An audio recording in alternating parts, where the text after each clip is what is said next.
So my title today is How Did the Print Revolution Create a Market of Ideas?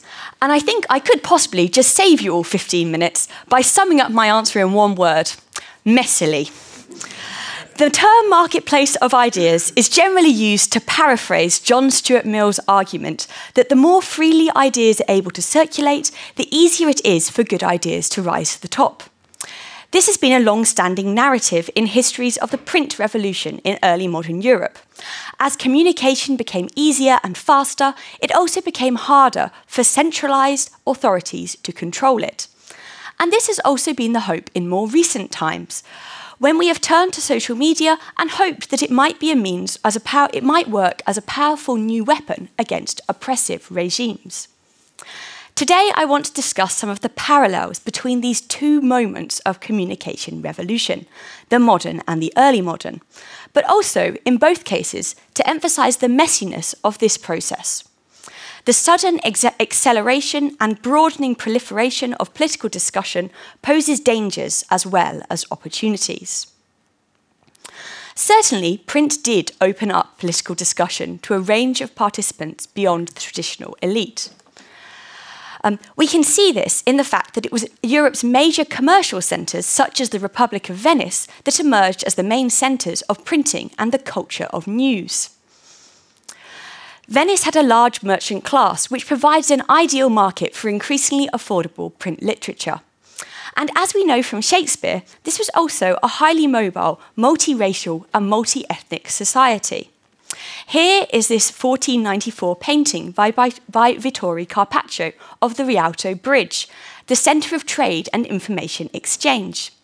At the front here, we have a black gondolier, and further back we see some men wearing turbans, probably visitors from the Ottoman Empire. If you wanted to know news from across Europe and beyond into the Middle East, you needed informants in Venice. News sheets called avvisi were distributed and people would gather in groups to exchange the latest reports. These gatherings, like one we see here in the background of another Carpaccio painting, were given their own name, bozzoli, the word for the cocoon of a silkworm. Information was valuable, and anyone could gather and trade in it. By 1612, the culture of news was such a central part of Venetian culture that it was already being parodied in the work of the satirist Traiano Boccolini, in his work Advertisements from Parnassus. The book comprises a set of imagined news reports from Parnassus, the fictional court of the Roman god Apollo, which is populated by the great and good of European history. In making political knowledge available to people at all levels of society, the early modern culture of news was a democratising force.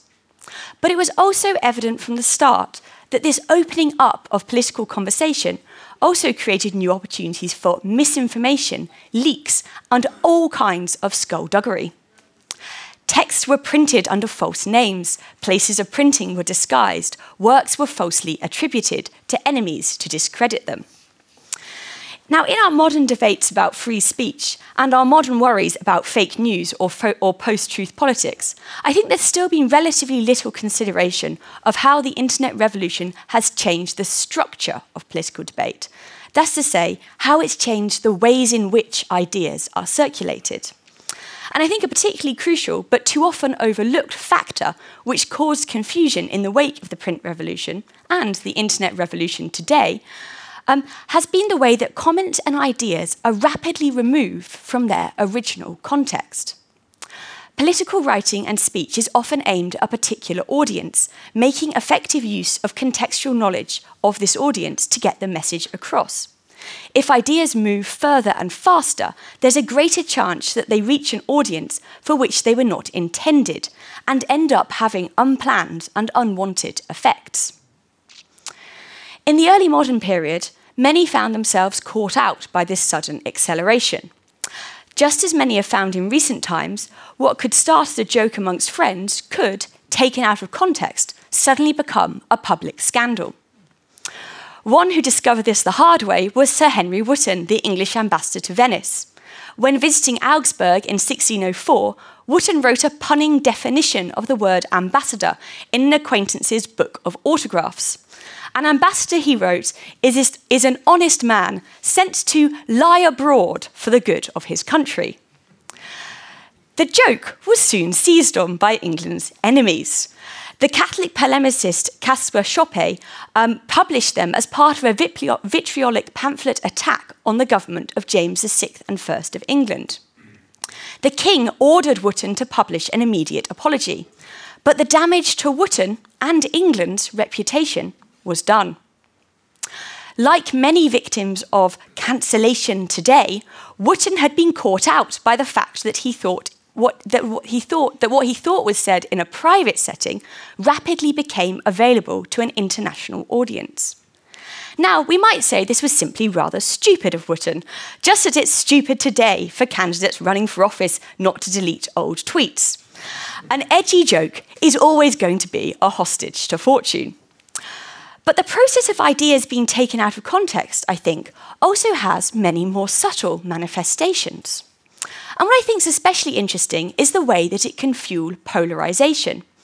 As more people are exposed to a wider range of their opponent's arguments, especially in less subtle, more hastily constructed forms, the more entrenched their existing views often become. When early modern people found their opponents making blunt arguments, they were delighted and gleefully reprinted them, recognising the potential for extreme views to backfire. Thus, when the Italian Dominican friar Tommaso Campanella wrote a work of political advice addressed to the Spanish monarch, he included suggestions for crushing Flemish opposition to Spanish rule in the Low Countries. And it was this section of his work which received the widest dissemination. Perhaps surprisingly, this was thanks to the Flemish opponents of Spain themselves, who extracted and republished the relevant section of the work in 1617, recognising that this would help galvanise opposition to Spain. The truncated text was soon reprinted in multiple translations. Campanella's tract had proved highly successful, but unfortunately in achieving entirely the opposite aim of that intended. In a similar vein, let's look at this image. On the face of it, it looks like something of a celebration of the central figure, Pope Paul V. But that's not actually what this image is doing here. In fact, this print was inserted at the start of a book by the French Protestant leader Philippe Duplessis Mornay, and it's a book which claimed to prove that the Pope was the Antichrist. So why include this rather official-looking print of the Pope? Where had this come from? Well, apparently the print came from Rome itself, where it had been published as a frontispiece to a series of theses relating to papal power. Copies were sent to France by the Venetian theologian, opponent of the papacy, and subject of an excellent book by David Wotton, Paolo Sarpi. For Sarpi, the print was alarming proof of the Pope's overweening ambition.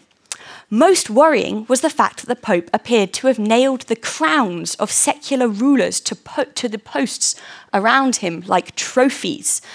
So over here, we see the crowns of Western rulers, including the pointed corno of the Venetian Doge. And on the right, we see crowns of rulers further afield, the Muscovite crowns and turbans. This was indicative, Sarpi thought, of the Pope's desire to usurp all powers of secular rulers.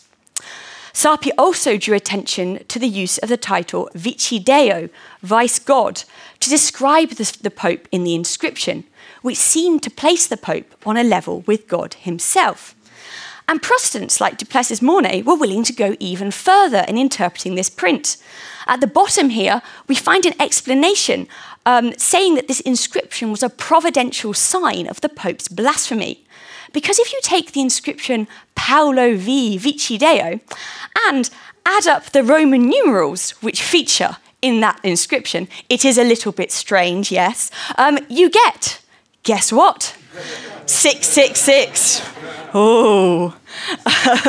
So, there we go. It is proof. It's turned against the Pope and proving the complete opposite case to what was originally intended.